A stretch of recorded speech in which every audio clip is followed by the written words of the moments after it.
ಒಂದು ಹಳ್ಳಿಯಲ್ಲಿ ಮುತ್ತು ಶೆಟ್ಟಿ ಎಂಬುವವನು ವ್ಯಾಪಾರಿಗಳ ವಂಶದಲ್ಲಿ ಜನಿಸಿದ್ದ. ಬಾಲ್ಯದಲ್ಲೇ ತಂದೆಯನ್ನು ಕಳೆದುಕೊಂಡು ಕಷ್ಟದಿಂದ ಬೆಳೆದಿದ್ದ ಅವನಿಗೆ ಮನೆಯಲ್ಲಿ ಸಂಪತ್ತು ರಾಶಿ ಬಿದ್ದರೆ ಮಾತ್ರ ಸುಖವಾಗಿ ಬದುಕಬಹುದೆಂಬ ಭಾವನೆ ಬೆಳೆದಿತ್ತು. ಸಂಪತ್ತು ಪ್ರಾಮಾಣಿಕನ ಬಳಿಗೆ ಬರುವುದು ನಿಧಾನ. ಧಾರಾಳವಾಗಿ ಹಣ ಗಳಿಸಬೇಕಾದರೆ ಏನಾದರೂ ಅಡ್ಡದಾರಿ ಹಿಡಿಯಬೇಕೆಂಬ ಕೆಟ್ಟ ಯೋಚನೆ ಅವನ ಮನಸ್ಸನ್ನು ಆವರಿಸಿತ್ತು. ಶೆಟ್ಟಿ ಮನೆಯ ಬಳಿ ಸುಗಂಧ ಬೀರುವ ರತ್ನಗಂಧ ಎಂಬ ಮರಗಳಿದ್ದವು. ಅವನ ತಂದೆ ಅದರ ಗಿಡ ನೆಟ್ಟು ನೀರೆರೆದು ಆ ಮರವಾಗುವವರೆಗೆ ಬೆಳೆಸಿದ್ದರು. ಯಾವ ಕಾಲಕ್ಕೂ ಈ ಮರಗಳನ್ನು ಕಡಿದು ಮಾರಾಟ ಮಾಡಬಾರದು. ಇದರ ಹವೆ ಬಲು ದೂರದವರೆಗೂ ಗಾಳಿಯನ್ನು ಶುದ್ಧೀಕರಿಸಿ ಒಳ್ಳೆಯ ಆರೋಗ್ಯ ನೀಡುತ್ತದೆ. ಈ ಅಮೂಲ್ಯ ವೃಕ್ಷ ಸಂತತಿ ಬೇಕೆಂದರೆ ಸುಲಭವಾಗಿ ಸಿಗುವುದಿಲ್ಲ ಎಂದು ಮಗನಿಗೆ ಕಿವಿ ಮಾತು ಹೇಳಿದ್ದರು. ಹೀಗಾಗಿ ಮರಗಳು ವಿಶಾಲವಾಗಿ ಬೆಳೆದು ನೆರಳು ಕೊಡುತ್ತಿದ್ದವು.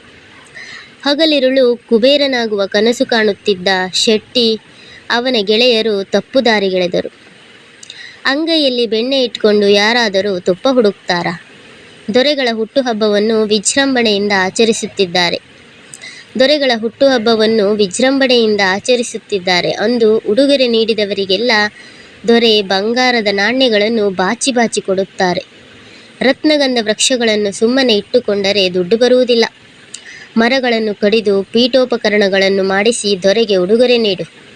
ಘಮ ಘಮ ಸುಗಂಧ ಬೀರುವ ಸಾಮಗ್ರಿಗಳನ್ನು ಕಂಡರೆ ದೊರೆಗೆ ಹರ್ಷವಾಗುತ್ತದೆ. ಮೂಟೆಗಟ್ಟಲೆ ಬಂಗಾರ ಕೊಡುತ್ತಾರೆ. ಅಪೂರ್ವವಾದ ಈ ವೃಕ್ಷಗಳ ಬೆಲೆ ದೊರೆಗಳಿಗೆ ಗೊತ್ತಿದೆ ಎಂದು ಕಿವಿಯೂದಿದರು. ಬಂಗಾರ ಎನ್ನುವಾಗ ಶೆಟ್ಟಿಗೆ ನಾಲಿಗೆಯಲ್ಲಿ ನೀರೂರಿತು. ಆದರೆ ಈ ಮರಗಳನ್ನು ಕಡಿಯಬಾರದೆಂದು ಅಪ್ಪ ಹೇಳಿದ್ದಾರಲ್ಲ ಎಂದು ಆತಂಕಗೊಂಡ ಗೆಳೆಯರು ನಕ್ಕುಬಿಟ್ಟರು. ಬರುತ್ತಿರುವುದು ಬಂಗಾರದ ನಾಣ್ಯಗಳು. ಅಪ್ಪ ಹೇಳಿದ್ದಾರೆಂದು ಸುಮ್ಮನೆ ಕುಳಿತರೆ ಬಡವನಾಗಿಯೇ ಉಳಿಯುತ್ತೀಯ ಎಂದು ಮೂದಲಿಸಿದರು. ಶೆಟ್ಟಿ ಮರ ಕಡಿಯಲು ಮುಂದಾದ. ಅವನ ತಾಯಿ ಅಡ್ಡ ಬಂದಳು. ಅಮೂಲ್ಯವಾದ ವೃಕ್ಷ ಸಂತತಿಯನ್ನು ಅಳಿಸಬಾರದೆಂದು ಯಾಚಿಸಿದಳು. ಆದರೆ ಅಮ್ಮನ ಮಾತಿಗೂ ಕಿವಿಯೊಡದ ಮುತ್ತು ಶೆಟ್ಟಿ ಮರಗಳನ್ನು ಕಡಿದು ಉರುಳಿಸಿದ. ಪೀಠೋಪಕರಣಗಳನ್ನು ಸಿದ್ಧಗೊಳಿಸಿದ. ಆ ಹೊತ್ತಿಗೆ ಶೆಟ್ಟಿಯ ಒಬ್ಬನೇ ಮಗನಿಗೆ ವಿಷದ ಹಾವು ಕಡಿಯಿತು. ಸಾವು ಬದುಕಿನೊಂದಿಗೆ ಹೋರಾಡುತ್ತಿದ್ದ ಅವನನ್ನು ಪರೀಕ್ಷಿಸಿದ ವೈದ್ಯರು ರತ್ನಗಂಧ ಎಂಬ ಅಪರೂಪದ ಮರದ ತೊಗಟೆಯನ್ನು ತಂದರೆ ಅದರಿಂದ ಔಷಧ ತಯಾರಿಸಿ ಇವನನ್ನು ಬದುಕಿಸಬಹುದು. ಆದರೆ ಇಂತಹ ಅಮೂಲ್ಯವಾದ ಮದ್ದು ಸಿಗುವುದು ತೀರಾ ಅನುಮಾನ ಎಂದರು.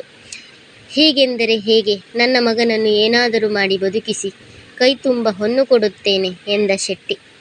ವೈದ್ಯರಿಗೆ ನಗು ಬಂತು. ಗಿಡಗಳು ಮಾಡುವ ಕೆಲಸವನ್ನು ಹಣ ಮಾಡುವುದಿಲ್ಲಪ್ಪ. ನನ್ನ ತೂಕದ ಬಂಗಾರ ಕೊಟ್ಟರೂ ಮೂಲಿಕೆ ಇಲ್ಲದೆ ವಿಷ ಇಳಿಯದು. ಹಣದಿಂದ ಪ್ರಾಣವನ್ನು ಕೊಂಡುಕೊಳ್ಳಲು ಸಾಧ್ಯವಿಲ್ಲ ಎಂದರು. ಶೆಟ್ಟಿ ತಲೆಯ ಮೇಲೆ ಕೈ ಹೊತ್ತು ಕುಳಿತ. ಧನ ದಾಹದಿಂದ ತಾನು ಕಡಿದು ಹಾಕಿದ ಮರವಿರುತ್ತಿದ್ದರೆ ತನ್ನ ಮಗ ಬದುಕಬಹುದಿತ್ತು. ತಾನೆಂತಹ ತಪ್ಪು ಮಾಡಿದೆ ಎಂದು ಅಳತೊಡಗಿದ. ಆಗ ಅದೇ ಮರದಿಂದ ತಯಾರಿಸಿದ ಒಂದು ಮಂಚವು ಮನುಷ್ಯನ ಭಾಷೆಯಲ್ಲಿ ಅವನನ್ನು ಕರೆಯಿತು. ಅಯ್ಯ, ನಿನ್ನ ತಂದೆ ನಮ್ಮನ್ನು ನೆಟ್ಟು ನೀರೆರೆದು ಗೊಬ್ಬರ ಹಾಕಿ ಬೆಳೆಸಿದರು. ನಾವು ಮರಗಳು ನೆಟ್ಟವರ ಋಣ ತೀರಿಸದೆ ಬಿಡುವುದಿಲ್ಲ. ಅದಕ್ಕಾಗಿ ನಿನಗೊಂದು ಉಪಕಾರ ಮಾಡುತ್ತೇವೆ. ನಮ್ಮ ತೊಗಟೆಯೂ ಸಿಗದಂತೆ ನೀವು ನಾಶ ಮಾಡಿರುವೆ. ಇದರ ಬದಲು ನಮ್ಮನ್ನು ಬೆಂಕಿಯಲ್ಲಿ ಸುಟ್ಟು ಅದರಿಂದ ಸಿಗುವ ಬೂದಿಯನ್ನು ನಿನ್ನ ಮಗನ ಮೈಗೆ ಲೇಪಿಸು. ನೀರಿನಲ್ಲಿ ಕದಡಿ ಕುಡಿಸು. ಅವನು ವಿಷದ ಪ್ರಭಾವದಿಂದ ಮುಕ್ತನಾಗಿ ಬದುಕುತ್ತಾನೆ ಎಂದಿತು. ಶೆಟ್ಟಿ ಹಾಗೆಯೇ ಮಾಡಿ ಮಗನ ಜೀವವನ್ನು ಉಳಿಸಿಕೊಂಡ. ಹಣದ ಆಶೆಗೆ ಸಸ್ಯಗಳ ಕುಲನಾಶ ಮಾಡಬಾರದು ಎಂಬ ನೀತಿಯನ್ನು ತಿಳಿದುಕೊಂಡು ತಾನು ತನ್ನ ತಂದೆಯಂತೆ ಅಮೂಲ್ಯ ಗಿಡಗಳನ್ನು ನೆಟ್ಟು ಬೆಳೆಸಿದ.